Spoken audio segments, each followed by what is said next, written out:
Good morning, world. It's Ivan Omer. It is 3:43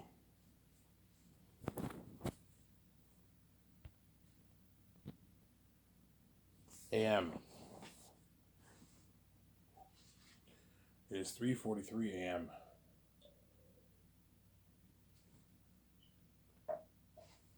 in the morning.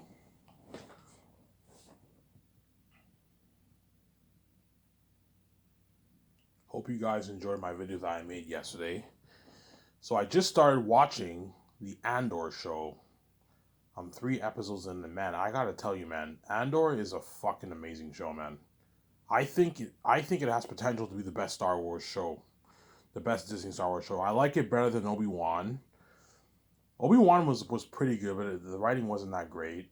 And I like it better than Boba Fett, obviously. Whereas Mandalorian and Andor are close. Mandalorian's a masterpiece. It's an amazing show, but man, Andor is an amazing show, man. I don't want to spoil the story for you, but it's an amazing story. You know what I'm saying?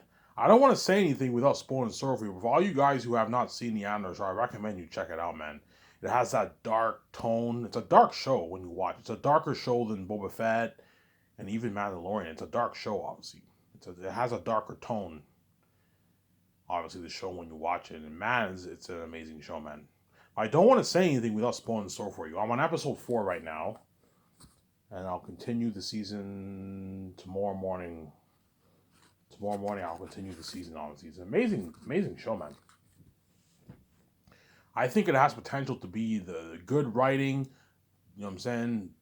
The first 2 episodes weren't the great, but once you hit episode 3 is when things start to pick up. You know what I'm saying? You got episode 1.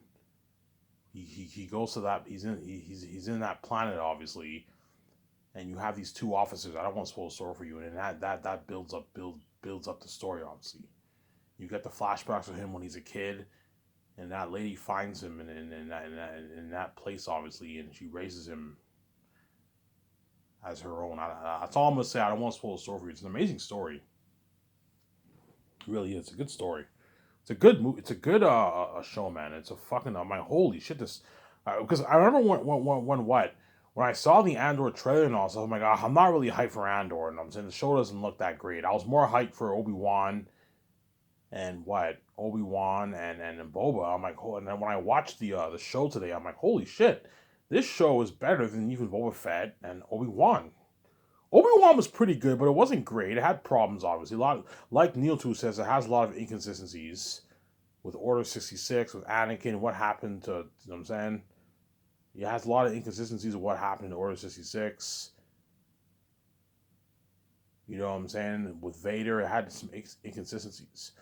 Obviously, Obi Wan was pretty good, but I like Andor. I'm enjoying Andor a lot more than I did Obi Wan. And I'm enjoying Andor a lot more than I did Boba Fett. Boba Fett was okay. It wasn't terrible, but it was okay. And Obi Wan was pretty good. I don't know, 6 out of 10 for me for Obi Wan. Boba Fett's a good 5.9 out of 10 for me. It was okay, 6 out of 10 for me. And Andor is like, man, it's like a 9 out of 10 for me. It's a fucking good show, man. It's an amazing show, man. Yeah, it's a masterpiece, man. It's an amazing show, man. Yeah, man.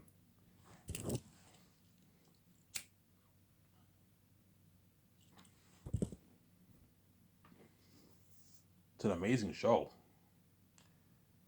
Yeah, good job to Tony, right? Tony is the guy, right?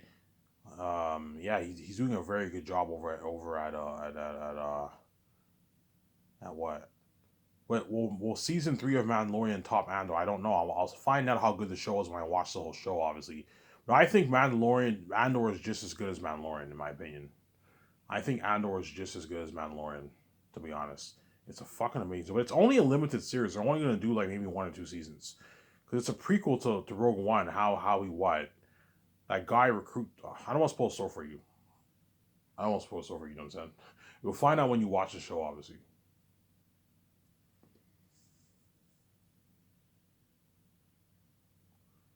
Yeah, it's an amazing show. Yeah, and it has very good writing, Andor.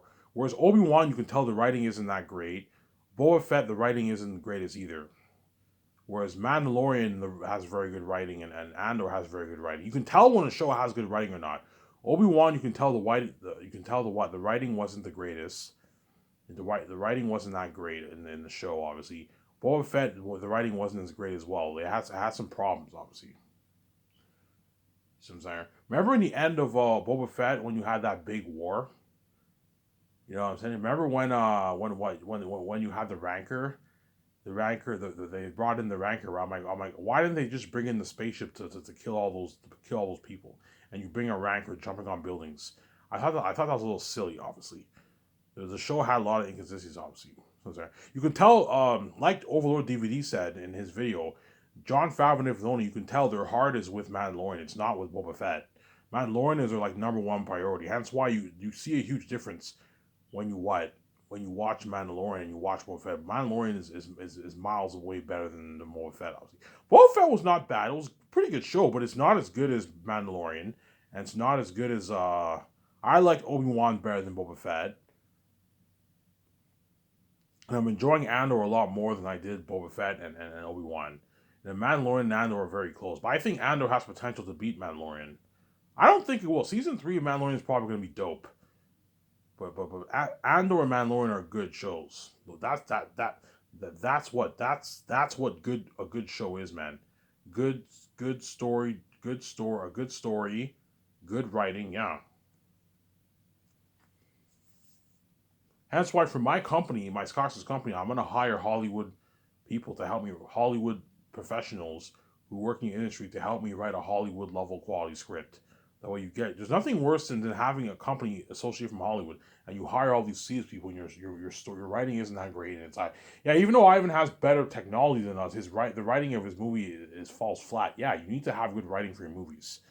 That's why you got to hire the right people to write good scripts, obviously. For Zanus, I'll write the script, obviously. I'm gonna have Peter Jackson help me write it. He wrote King Kong, The Hobbit, Lord of the Rings. He has that experience, obviously. Talented dude, obviously. And Jon Favreau and Filoni also have experience too. They wrote episodes of Mandalorian. And Jon Favreau directed Iron Man. He directed Elf. He directed Lion King. He directed Jungle Book. You know what I'm saying? He has that experience.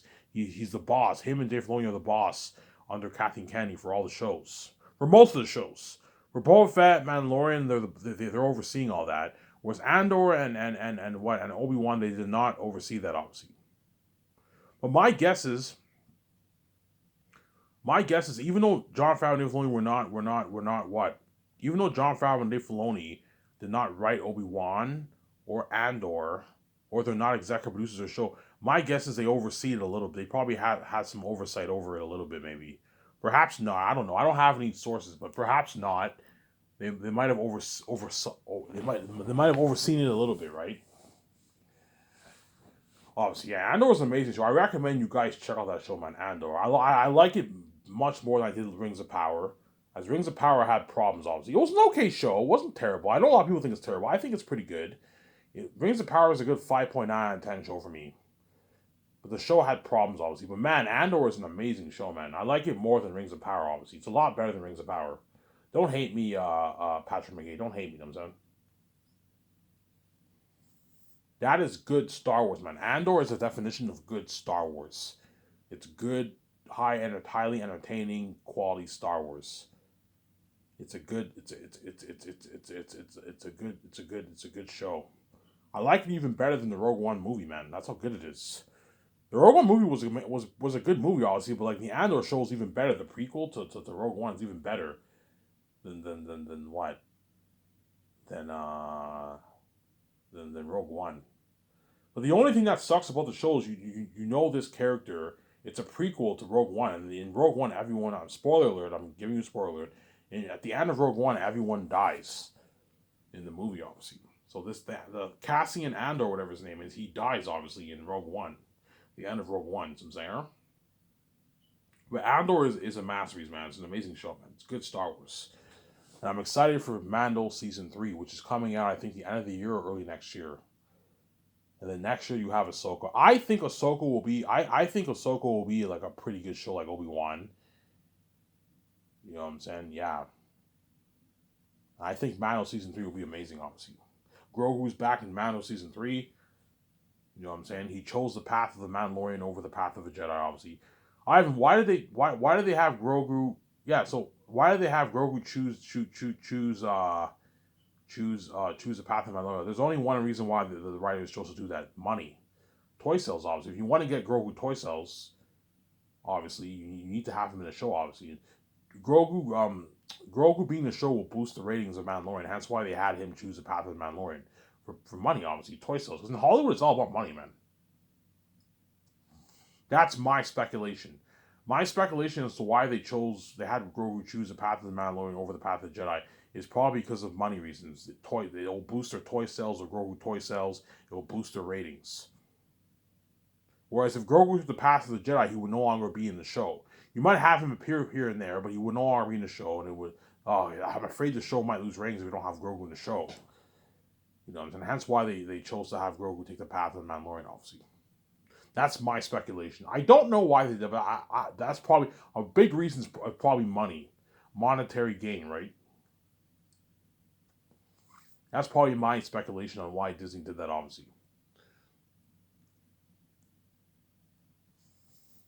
Yeah, I'm gonna talk to Peter, man. I want my Xena script to be on the same level, man, as your Lord of the Rings, as Gladiator and like Lord of the Rings. Oh, we get a good quality movie. Yeah, don't worry about it. Yeah, because I wrote an amazing book, a masterpiece. You're looking at, I'll write a good script. You know what I'm saying. Hence why for Xenos, I want to be involved in the script because Xenos is my fucking movie. It's my story. I wrote it. I know what's best for my story. I want to co-write the story, obviously. Which for the Great Escape, I'm gonna step back. Hey guys, I'm gonna let the guys who know more than me about CIA to handle this. The CIA is fucking complicated. I can't write CIA, man. That shit's complicated. Like scripts like James Bond, John Wick. I can't write that kind of stuff. I'm creative. I can come up with ideas, but in terms of writing it, hire guys who know more about that genre than you. Obviously, you can have Jon Favreau and Dave Filoni or Ryan Coogler, whoever I hire, right? Rian Johnson or James Gunn. I might grab him from DC. Don't hate me, DC, you know what I'm saying? Or Zack Snyder. You can have them co-write it with the director. I want the director of what? The director of what? I want the director. I want the director of the guy from John Wick. If I choose him, I want him to co-write it. To co-write it with Jon Favreau. That way he knows the ins and outs of the story. And I'll hire like one screenwriter. I'll hire one screenwriter to what?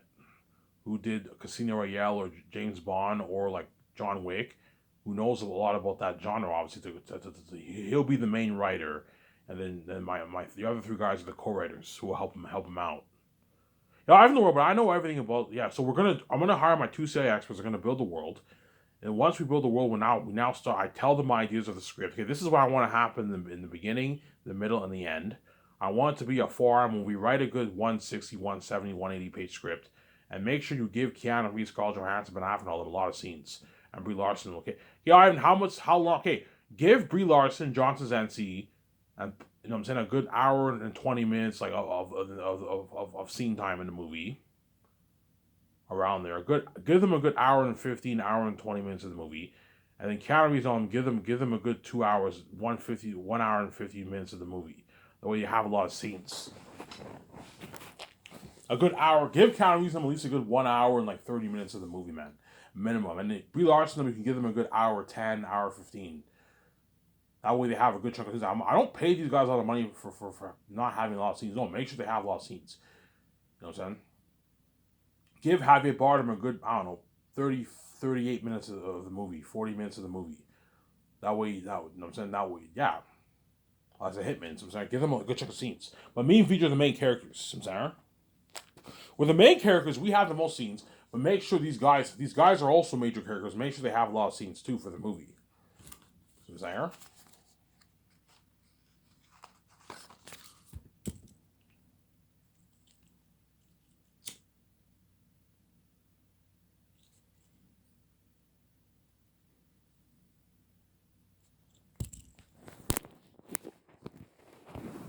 Do that.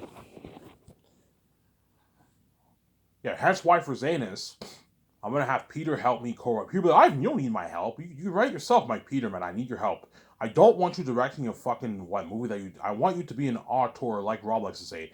I want you to be an auteur director, whatever, however you call it. an auteur director, a director who writes and directs his own movie.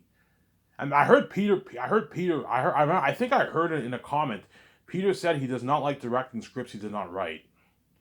So Peter will be, I want to co-write it with you. I don't like directing movies I don't write. Yeah, as a director, it's best that you co-write it with me. That way you know like everything in the story inside and out.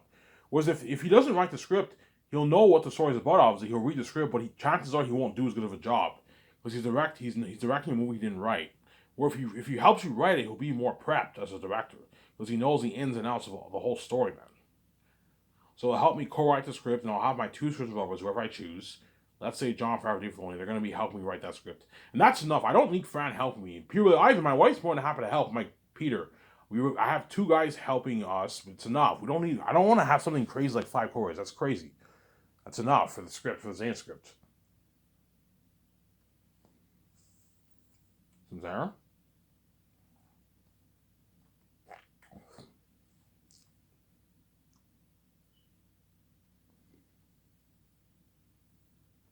That's enough for the Zane script. Yeah. And Peter, I'll pay him his $500 million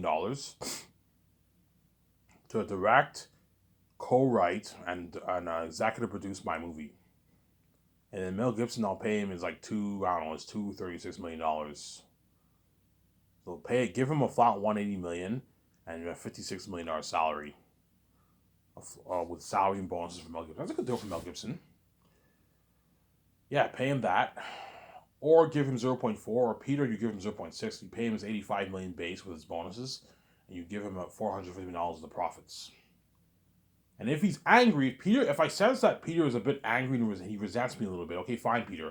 I'll give you $40 million of the merch, a flat $40 million of the merch to keep you happy. That way you sign almost like a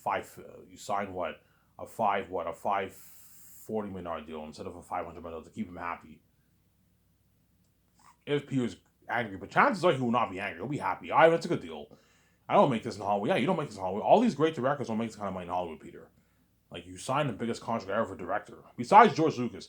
My guess is George Lucas signed bigger contracts than $500 million, as he owned the fucking company of Lucasfilm. He took all the profits, all the box office profits went to him, and all the merch money went to George. Because in the earlier days when George was making Star Wars, obviously, back in the 70s, obviously, he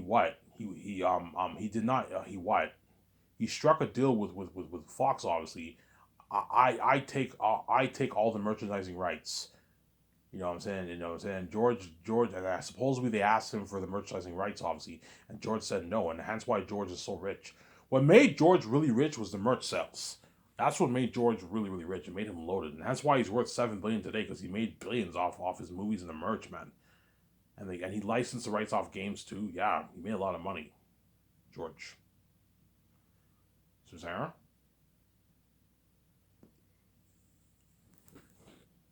Yeah. I'll pretty much be the next George Lucas. I own my own company, independent from Hollywood.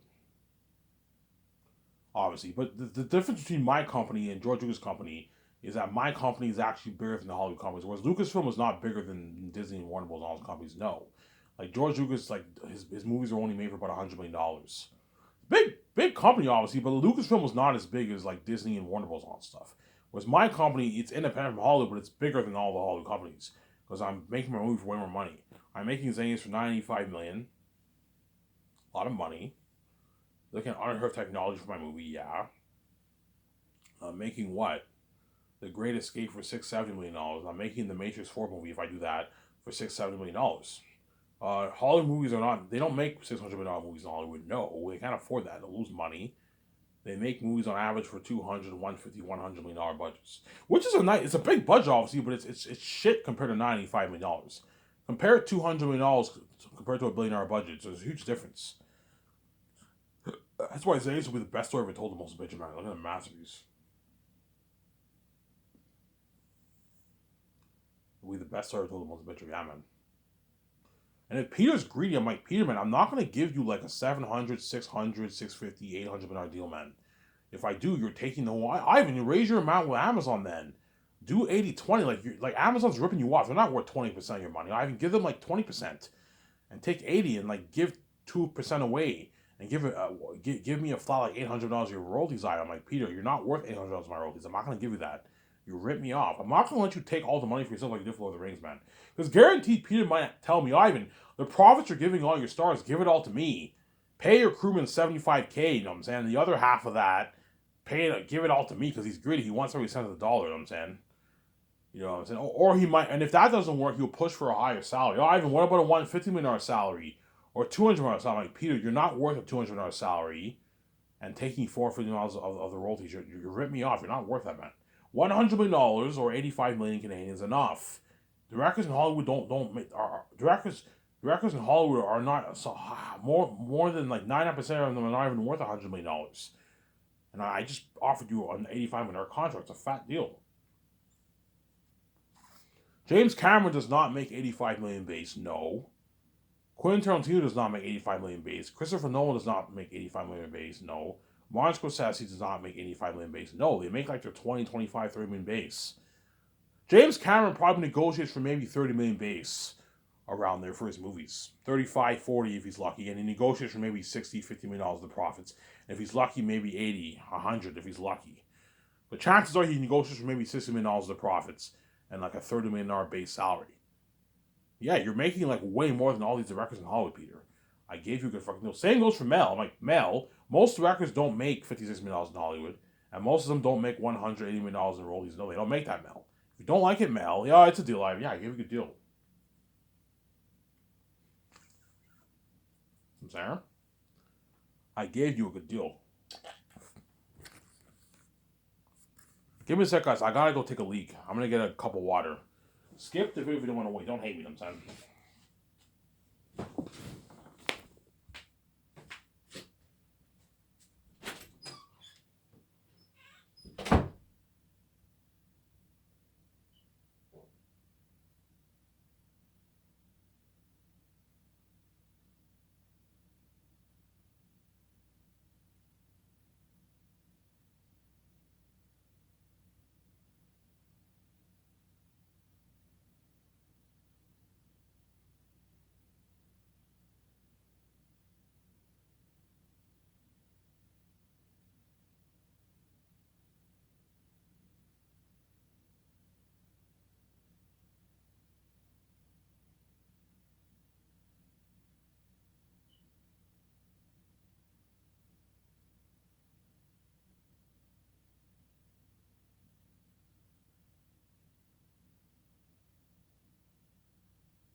Alrighty, sorry for the long wait, guys.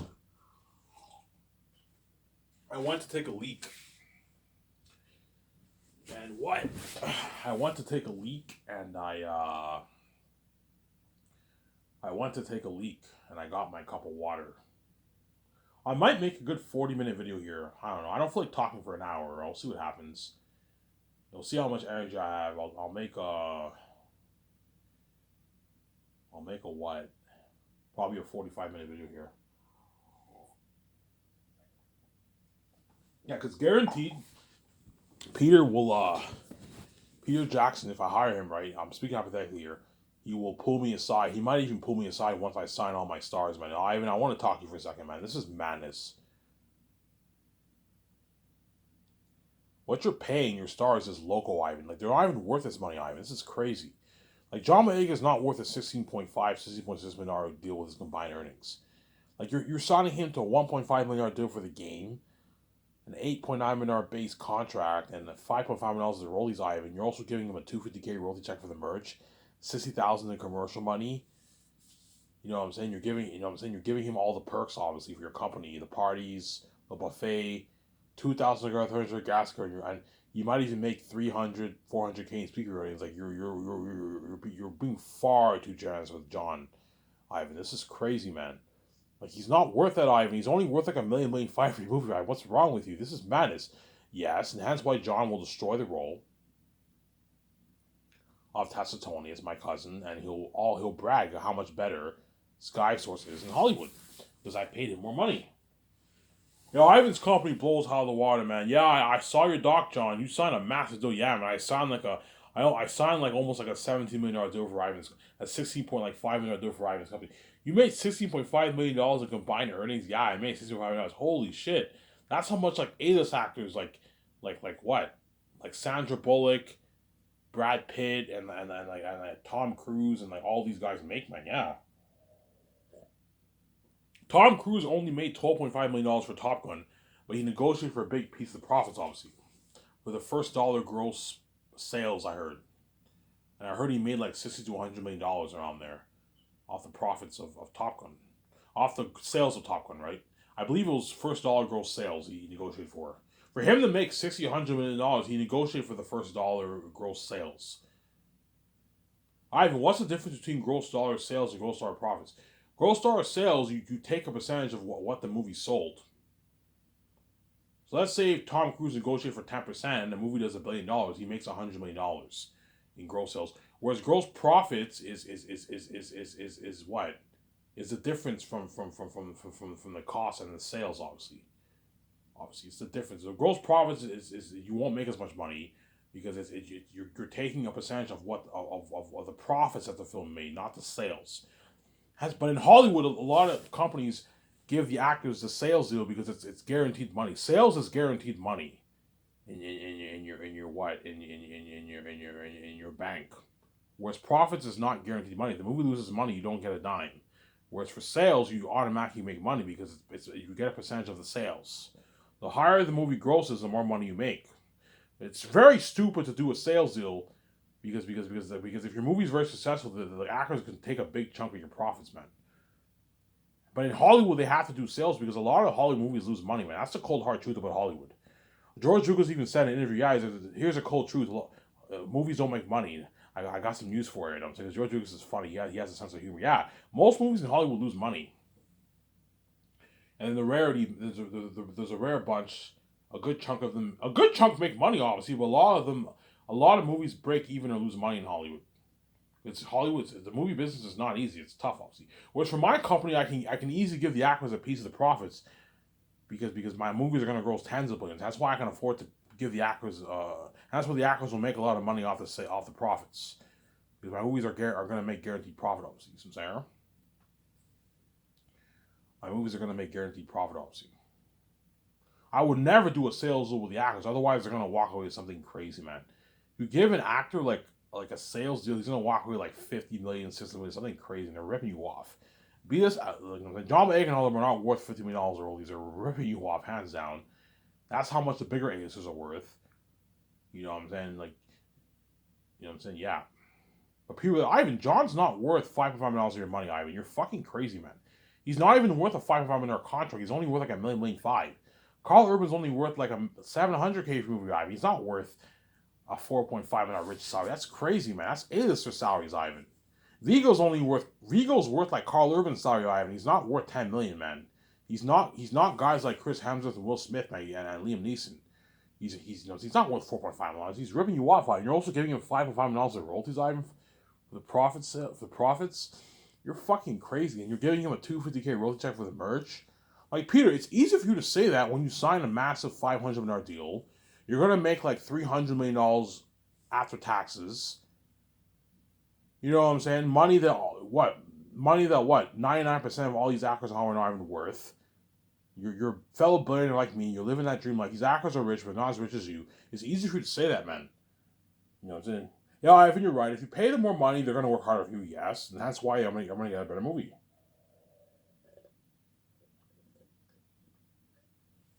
That's why I'm gonna get a better movie. What? For Xanax, obviously, because I paid the actors more money. Money talks. The more you pay them, the harder they work. The Lord of the Rings crewmen who I'm gonna hire, who work in Hollywood, right? See super out. Don't hate me, I'm saying. They're gonna make their what? Their 150K, which is a nice paycheck for a crewman. They're gonna walk away with a $190,000, $80,000 check in the bank. With that money, you can buy your nice like $17,000 used car or brand new car, right? A cheaper brand new car, $20,000 cheaper Honda brand new car, or like a $17,000 nice used car. You can buy a nice $180,000 house. You can take your family on a 1-2 week vacation with that money. Yeah. And the leftover money is enough to last you for a good year. Nice paycheck, obviously, for the crewmen. Hence why the Lord of the Rings crewmen are going to really beg, obviously. Because they know in Hollywood they're not going to make 150K. They're going to go back to making 30, 35, 40K. They might be able, because they worked in a movie, they might be able to borrow more money. Maybe, I worked in IS movie, can you pay me? Okay, fine, we'll pay you 40K instead of 35K. But 40K is still a shitty paycheck. A pretty shitty paycheck. You want to make pretty good money, you got to make at least 50 plus thousand a year, man. 50 plus thousand is a pretty good paycheck. It's not bad. That's pretty good. And 60,000 plus is good. 60, 70 is good, is a good paycheck. Good. Not great, but good. And then like anything over like 80, 90K is a rich paycheck, obviously. It's a nice paycheck, obviously. For a Lord of the Rings crewman, obviously, right? It's a nice paycheck, obviously. That's why Zane's will be what? It'll be the best story told, the most adventure. Yeah, man. I posted those two pictures. Yeah, think of a world like that, man. Think of a world. Think of a world like that.